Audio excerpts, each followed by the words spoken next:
சுவையா நல்ல நறுமணத்தோட நம்ம ஒரு ஸ்டைலில் ஆட்டுக்குழம்பு ரெடி ஆயிட்டு நீங்களும் ட்ரை பண்ணி பாருங்க.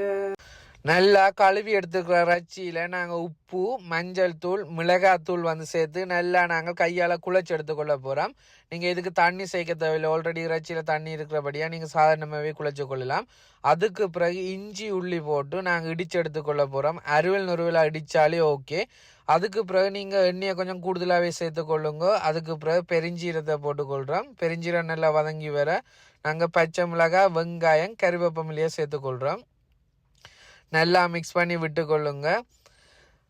இப்போ நல்லா மிக்ஸ் பண்ணி வந்தால் நாங்கள் இடித்து வச்சுருக்க உள்ளி இஞ்சியே போட்டுக்கொள்ள போகிறோம். நல்லா பச்சை வாடை பூ மட்டும் வதக்கி எடுத்துக்கொள்ளுங்க. அதுக்கு பிறகு நாங்கள் இப்போ இறைச்சியை வந்து சேர்த்துக்கொள்கிறோம்.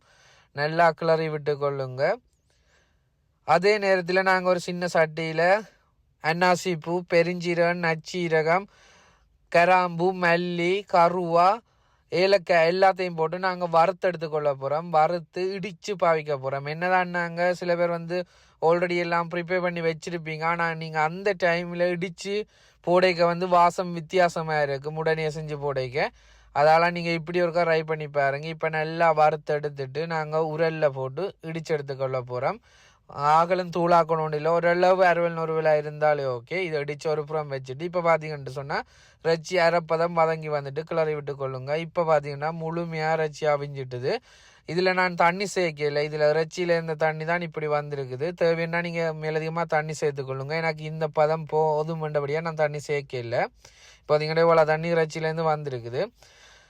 சரி, இப்போ நாங்கள் என்ன செய்யணும்னு சொன்னால் கடைசியாக இந்த இடித்து வச்சுருக்க இந்த மசாலாவை வந்து சேர்த்துக்கொள்கிறோம். சேர்த்து நல்லா கிண்டி விட்டு கொள்ளுங்க.